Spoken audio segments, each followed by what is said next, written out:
Philosophy Pods y Sweep Analytic España han aunado fuerzas para crear una nueva serie de entrevistas. Esperamos que las disfrutéis. Alba Moreno entrevista a Saray Ayala en torno a la noción de injusticia discursiva. Saray Ayala, doctora en Filosofía por la Universidad Autónoma de Barcelona, trabaja en la actualidad en el Departamento de Filosofía de la Universidad Estatal de Sacramento, en California. Es también editora de la revista Hipatia, centrada en filosofía feminista, y forma parte del comité de la American Philosophical Association para personas LGBTQ en la profesión. Que disfrutéis. Bienvenida, Saray Ayala, a esta primera entrevista de Philosophy Pod con Sweep Analytic España. Muchas gracias. Gracias a vosotras por organizar esto y estoy encantada de estar aquí con vosotras. Gracias a ti. ¿En qué consiste el fenómeno de la injusticia discursiva o injusticia del habla?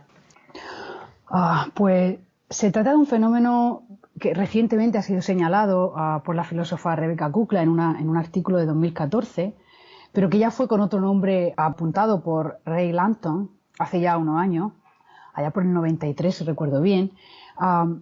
Así, a grandes rasgos, la injusticia discursiva es una injusticia en relación a lo que un hablante puede hacer con sus palabras. O sea, las palabras son también acciones y cuando decimos, por ejemplo, te lo prometo, no solo estamos comunicando un determinado contenido, sino que estamos llevando a cabo el acto de prometer. O, por ejemplo, cuando una mujer dice, esa normativa es sexista, pues está llevando a cabo varias acciones, por ejemplo, aseverar algo y posiblemente también llevar a cabo una acción de protesta. Cuando un hablante intenta llevar a cabo una determinada acción con sus palabras y, sin embargo, su acción se ve distorsionada porque no es recibida de la manera adecuada por la audiencia, podemos estar ante un caso de injusticia discursiva. ¿Cómo se puede distorsionar un acto de habla? Simplemente que la audiencia no lo tome por lo que es. En el último ejemplo que he citado de la mujer aseverando esa norma es sexista, pues una distorsión podría ser que esta aseveración fuese tomada como una expresión de sentimientos, como si esta chica estuviera expresando, oye, que no me gusta esta normativa. Y como ha señalado, es una idea conocida que por medio de las palabras se pueden llevar a cabo muchos tipos de acción.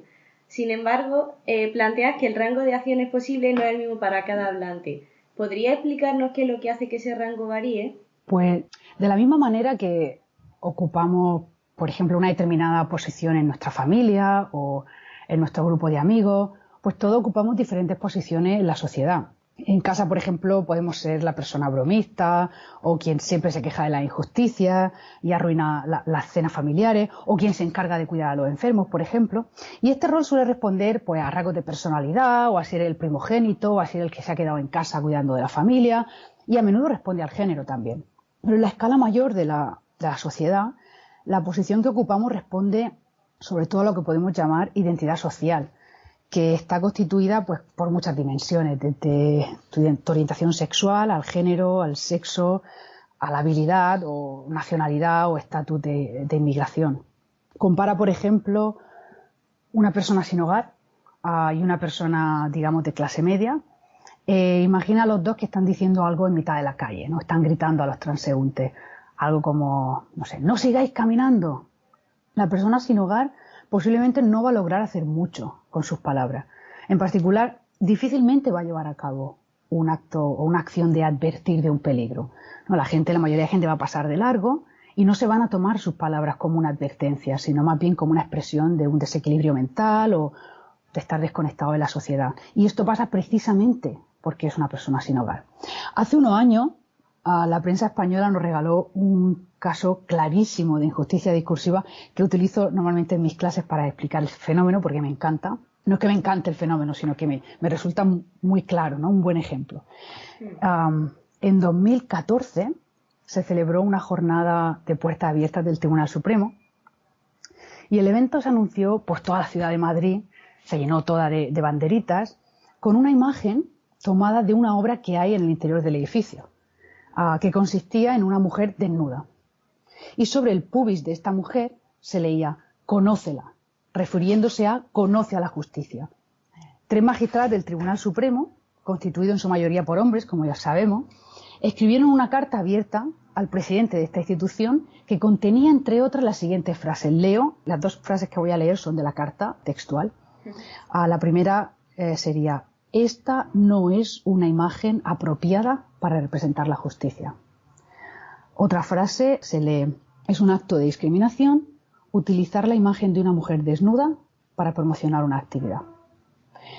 Y bueno, esta noticia pues se anunció en varios periódicos y medios de comunicación, y recuerdo leer en particular en El País y El Confidencial el siguiente titular: un anuncio con una mujer desnuda enfada a las magistradas del Tribunal Supremo. Es decir, tenemos aquí el intento por parte de un grupo de mujeres de llevar a cabo un acto de aseverar algo, en particular que un determinado anuncio es inapropiado y es discriminatorio, las dos cosas. Y sin embargo, la audiencia, que en este caso vamos a tomar por audiencia los medios de comunicación, distorsionan este acto para convertirlo en una expresión de sentimiento. Es decir, se presenta a las magistradas como enfadadas, están frustradas, no están afirmando algo, sino que están expresando su enfado. Y expresar un enfado no tiene nada que ver, es un acto muy diferente a afirmar que algo es el caso, ¿no?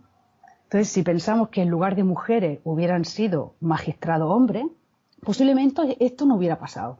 Es decir, podríamos estar más o menos de acuerdo con la afirmación que están llevando a cabo, pero no se hubiera distorsionado su acto de esta manera. No lo hubiéramos tomado como, uy, mira, estos magistrados se han enfadado. No les gusta la imagen que se ha elegido. En este sentido, la identidad o posición social del hablante afecta al número y sobre todo al tipo de acciones que se pueden llevar a cabo. En la literatura sobre la cuestión se percibe una tendencia a explicar estas situaciones, los casos de injusticia discursiva, en términos de los prejuicios de la audiencia. Frente a esta tendencia, han mantenido que una explicación completa debe tener en cuenta las convenciones o normas que regulan la conversación. ¿Por qué es importante este cambio de enfoque? Bueno, esta tendencia a explicar injusticia en términos de prejuicio podemos situarla como parte de lo que podríamos llamar la moda de los prejuicios implícitos, y es que, como bien sabemos, en los últimos años la psicología nos ha enseñado muchísimo sobre cómo nuestro comportamiento no solo responde a nuestras creencias explícitas y a los valores que conscientemente defendemos, sino que también responde a procesos implícitos o inconscientes que guían nuestro comportamiento sin que apenas lo notemos. Y mediante diferentes exámenes y test que se pueden hacer incluso online, hemos logrado saber que un gran número de personas alberga prejuicios implícitos contra, por ejemplo, personas de color, contra personas obesas o contra personas no heterosexuales. Puesto que la existencia de estos prejuicios implícitos es un fenómeno que, aunque es bien complejo y aún es laberíntico y queda muchísimo por entender sobre ello, esta existencia está, digamos, apoyada empíricamente. Tiene sentido, ¿no?, diagnosticar que injusticias, pues como la injusticia discursiva, son resultado de los mismos, ¿no? Sabemos que hay perjuicios implícitos, pues podrían ser la explicación de esta injusticia, ¿no? Y además la explicación es bastante fácil de entender. La audiencia que distorsiona el acto de habla lo hace debido a los prejuicios que alberga contra el hablante. Es súper fácil de entender esta explicación. Sin embargo, yo creo que esta explicación deja algo fuera. Y en ese sentido estoy de acuerdo con filósofas, por ejemplo, como Sally Harlanger, que ha señalado que si nos preocupamos demasiado, si ponemos demasiada atención a la mente de los individuos y en particular a los defectos de la mente, esto nos puede desviar de apreciar formas de injusticia que no residen en nuestras creencias explícitas o implícitas, sino que residen en las estructuras sociales, desde cómo están organizadas las instituciones a las normas que regulan nuestro comportamiento. Y, bueno, ya lo señalaba Iris Marion Young, que hay injusticias que no son el resultado de la acción de un individuo concreto, tenga la intención o no de llevar a cabo tal injusticia, sino que se trata de injusticias que son el resultado de estructuras como, por ejemplo, las que regulan el acceso a la vivienda, o el empleo, o la sanidad, o la red de transporte público, por ejemplo, o incluso el diseño de nuestras ciudades, que tienen más o menos barreras arquitectónicas. ¿Ves? Ya me ha salido el deje del inglés, muy mal. Bueno, a ver, el debate, digamos, entre explicaciones que apelan a la mente de los individuos, en particular los prejuicios implícitos, y las explicaciones estructurales, que son, digamos, ese tipo de explicaciones, en la última son con las que yo simpatizo, no nos presentan de todas formas dos posiciones opuestas. Es decir, es posible reconocer la importancia de estos dos tipos de explicaciones y dependiendo del proyecto que estemos llevando entre manos y de la pregunta concreta que nos estemos haciendo, Pues una explicación en términos de prejuicio implícito o bien una explicación estructural puede acabar resultando la más adecuada. Bien. La injusticia discursiva no es, desde tu perspectiva, una anomalía causada por los prejuicios de algunos hablantes, como hemos señalado, sino un fenómeno sistemático que es el resultado de un seguimiento adecuado de normas conversacionales injustas. ¿Cuál crees que es la razón por la que los hablantes seguimos unas normas que son injustas? Pues, a ver, la respuesta más sencilla sería porque funciona, porque las normas funcionan. Es decir, las normas y las convenciones funcionan porque una masa crítica de personas las sigue y de esa manera garantizamos la coordinación y las seguimos porque funcionan. Así que, bueno, las mantenemos porque eso nos asegura que nos van a entender cuando hablamos y que entendemos a los otros. Lo que resulta mucho más difícil de explicar es por qué surgieron estas normas injustas en primer lugar. Y esta pregunta ya tiene una respuesta más difícil. Una posibilidad es que en una sociedad jerárquica, con diferencias de poder entre diferentes grupos, las normas que regulan el comportamiento van a reflejar estas diferencias de poder y las van a mantener. Vale. Uno de los factores involucrados en casos de injusticia discursiva es el acento de los hablantes no nativos. Han mantenido que los comentarios acerca del acento de un hablante introducen un elemento normativo que modifica el desarrollo de la conversación. ¿En qué consiste esta modificación y de qué modo afectan estos comentarios al hablante? Pues en el caso que menciona nos enfrentamos a dos fenómenos. Es decir, por un lado, el acento no nativo y en general el acento considerado no estándar, como por ejemplo el acento andaluz o el murciano, o si nos vamos a los Estados Unidos, pues el inglés afroamericano o el inglés de ciudades del norte del Reino Unido. Pues este acento no estándar es un rasgo que sirve normalmente para categorizar al hablante de manera indirecta y situarlo socialmente. Tanto en el caso de nuestro país, tanto el acento murciano como el andaluz están asociados con clase social baja, con falta de educación, con falta de competencia y con cierta actitud como perezosa hacia la lengua, como si estos acentos reflejan una determinación de hablar mal, ¿no? Nos da pereza hablar bien y queremos romper las normas de la gramática que tan celosamente guarda nuestra Real Academia.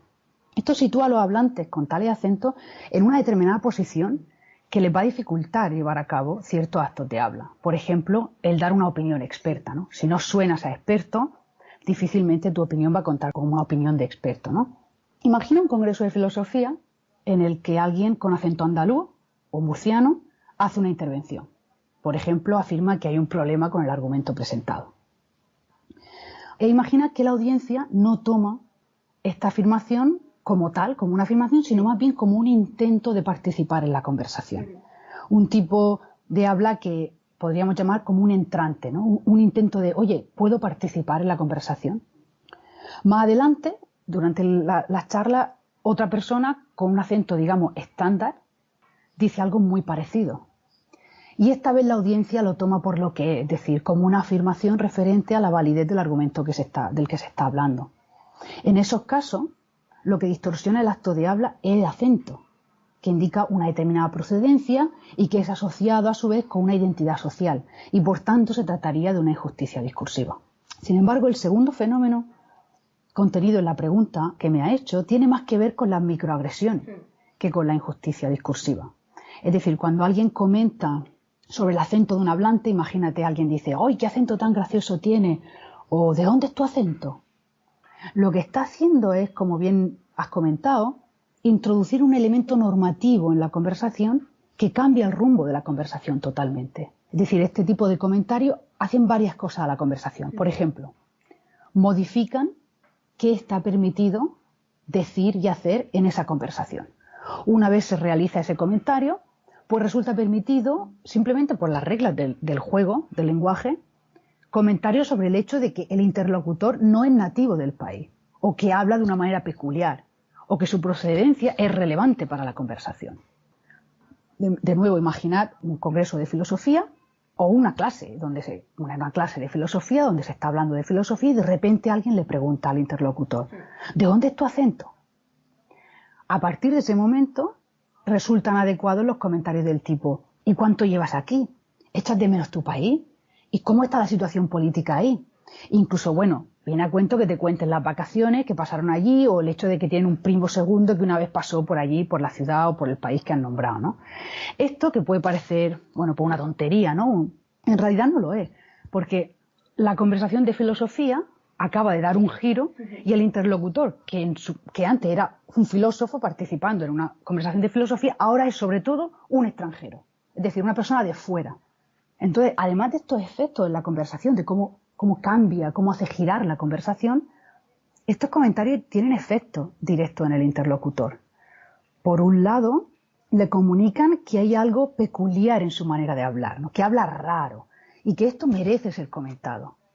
Por otro, ponen de relieve que no es nativo del lugar, que no pertenece. Además, hay consecuencias para la autoridad epistémica de quien recibe el comentario, ¿no? Una vez se hace relevante su estatus de extranjera, su autoridad epistémica en temas locales se puede ver cuestionada, ¿no? Mientras que si, sin hacer mérito, gana autoridad en temas relacionados con tu país de origen, como, yo qué sé, el arte culinario de tu país de origen o la situación política. Y, bueno, yo como tantas otras personas que residen en los Estados Unidos y que hablan con acento no estándar, a menudo recibo, por ejemplo, este tipo de comentarios y ciertamente tienen un gran impacto. Sobre todo cuando estos comentarios te lo hacen en el entorno de trabajo, donde tu acento y tu país de origen no deberían tener relevancia alguna.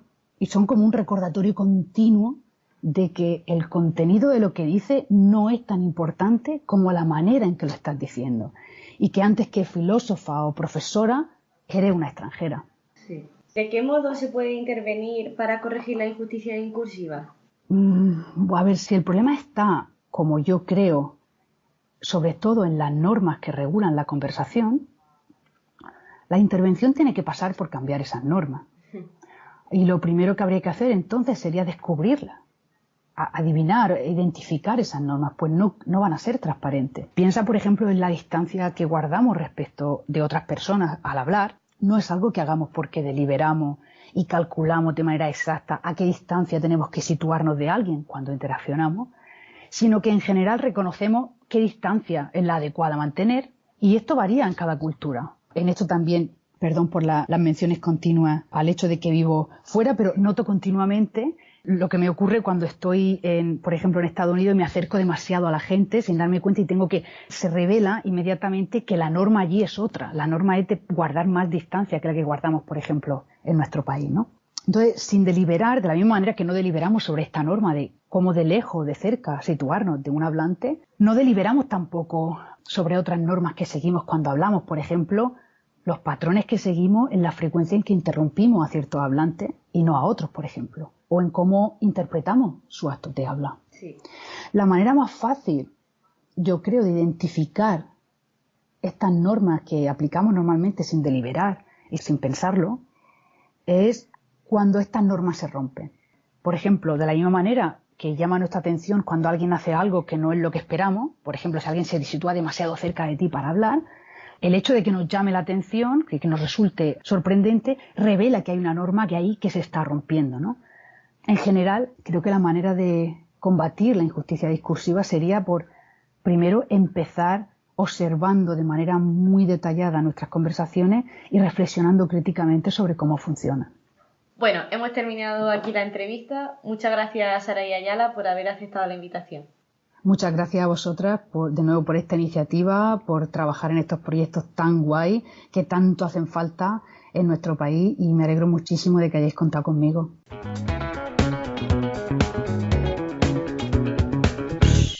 Philosophy Pods y Sweep Analytic España.